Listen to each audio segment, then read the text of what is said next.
দর্শক, বরাবরের মতো আরেকটা রেসিপি নিয়ে চলে আসছি। তো আজকে আমি তৈরি করে দেখাবো গরুর চর্বি দিয়ে মাখন বা তেল।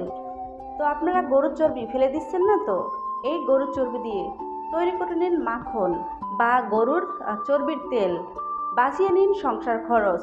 তো চলুন দেখতে থাকুন কীভাবে আমি তেল বের করি। তো প্রথমে আমি এখানে নিয়েছি 1 কেজিরও বেশি গরুর চর্বি। এই কোরবানিতে অনেকেরই গরুর চর্বিগুলো থেকে যায়, আপনারা অনেকে ফেলে দেন, কিভাবে তেল বের করে সেটাও জানেন না। এই আমার ভিডিওটা দেখলে আপনারা আর কখনো চর্বিগুলো ফেলে দিবেন না। তো চর্বিগুলো কিন্তু আমি সুন্দর করে ধুয়ে পরিষ্কার করে পানি ঝরিয়ে একদম পানি শুকিয়ে তারপর নিয়েছি, কোনো রকম পানি থাকা চলবে না। তো এখানে আমি একটা কড়াইতে এখন চর্বিগুলো দিয়ে চুলাতে বসিয়ে দেব। আর এখানে আমি অ্যাড করব গরম মশলা, দারচিনি, এলাচি একটু বেশি করে দেওয়ার চেষ্টা করবেন সুন্দর একটা ফ্লেভারের জন্য। এখন এটাকে আমি চুলাতে বসিয়ে দেব। চুলাতে বসিয়ে আমি মাত্র 10 মিনিট হাই হিটে দিয়ে তারপরে দেখুন অলরেডি চর্বিগুলো গলে তেল কিন্তু বের হচ্ছে। এখান থেকে প্রায় 1 কেজির মতো তেল পাওয়া যাবে। আর এই তেল যাদের হার্টের সমস্যা আছে, যাদের হাই প্রেশার আছে, তারা এই তেল খাবেন না। আর যাদের মানে মোটামুটি সব দিকে ঠিক আছে, তারা এই তেল নিয়মিত খেতে পারেন, কোনো সমস্যা নেই। আর আপনারা প্রতিদিন গরম গরম পরোটা ভেজে এই তেল দিয়ে খেতে পারেন বা পরিবারের সবার সাথে সবাইকে নিয়ে খেতে পারেন। তো এটাকে আমি ভালো করে এখন জাল করে তারপর তেলগুলো সব এই চর্বি থেকে বের করে নেব। আর ঢাকা শহরে এই চর্বির অনেক দাম, যেমন 80 থেকে 100 টাকা কেজি এই তেলের। আপনারা চাইলে এই তেল বের করে বিক্রিও করতে পারেন না ফেলে দিয়ে। তো দেখুন আমার কিন্তু চর্বি থেকে তেল সম্পূর্ণ বের করে নিয়েছি। এখন এখানে আমি একটা স্ট্যান্ডারের সাহায্যে উপর থেকে চর্বিগুলো তুলে রেখে দেবো। এগুলো আমি ফেলে দিব না, এগুলো দিয়ে বিভিন্ন ডাল বা ভাজি করলে ভালো লাগে। তো এটাকে আমি সাইডে রেখে দেব। আর তেলটাও আমি আপনাদেরকে দেখিয়ে দেব। তো এখানে কিন্তু আমি তেজপাতা অ্যাড করছি, সেটা আপনাদেরকে দেখাতে মানে ভুলে গেছি, আপনারা বুঝে নেবেন। তো আমি তেল থেকে এই চর্বিগুলো উপর থেকে তুলে নেব। আর কতটা তেল বের হয়েছে সেটাও আপনাদের সাথে দেখিয়ে দেব।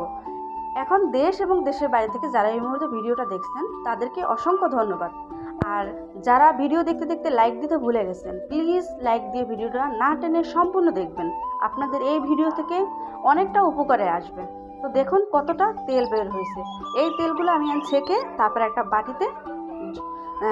বাটিতে দিয়ে তারপর এটাকে রেখে দিলে 1 থেকে 1.5 ঘন্টা একদম সুন্দর জমাট বেঁধে যাবে।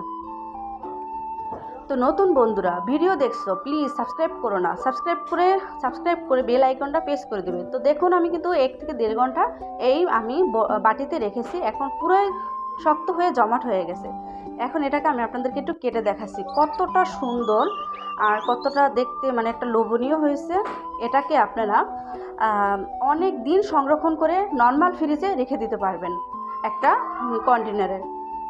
তো দেখুন অনেক সুন্দর সেট হয়েছে। তো আমার ভিডিওটা যদি আপনাদের একটুকু ভালো লাগে, প্লিজ সবার সাথে একটু বেশি বেশি করে শেয়ার করে দেবেন। আর ভিডিওটা কেমন লেগেছে অবশ্যই কমেন্টে জানাবেন। তো আমি এই ভিডিও দিয়ে আপনাদেরকে এই তেল দিয়ে আপনাদেরকে আমি পরোটা ভেজে দেখিয়ে দেব যে কতটা সুন্দর। তো আমি কিন্তু একটা প্যানে একটা পরোটা দিয়ে দিছি, আমি পরোটা অফ ক্যামেরায় তৈরি করেছি। তো এখানে আমি এখন দিয়ে দেব সেই মাখন বা তেল, গরুর তেল বা মাখন, এটা দিয়ে দিলাম। তো আপনাদের বাচ্চাদেরকে এভাবে ঝটপট একটা পরোটা ভেজে দেবেন, দেখবেন বাচ্চারা গরুর মাংসের যে একটা ফ্লেভার সুন্দর সেটাও পাবে। তো বাচ্চাদের শরীরে মানে একটু ফ্যাট হবে, ভালো লাগবে। তো এভাবে আমি কিন্তু আমার বাসার চর্বিগুলো ফেলে না দিয়ে তারপরে আমি এভাবে তেল বা মাখন সংরক্ষণ করে রেখে দিয়েছি। এটা দীর্ঘ 1 বছরও রাখা যাবে, কোনো অসুবিধা নেই। তো আমি দেখুন পরোটা কিন্তু এভাবে ভেজে নিয়েছি। আমার কোনো রকম অন্য যে আমরা রেগুলার তেল দিয়ে ভেজে খাই সেটা আমার দরকার পড়ে না, বেঁচে গেল। তো আমি আরও একটা ভেজে দেখাবো। তো সবাইকে বলো সাবস্ক্রাইব করে চ্যানেলের পাশে থাকবেন।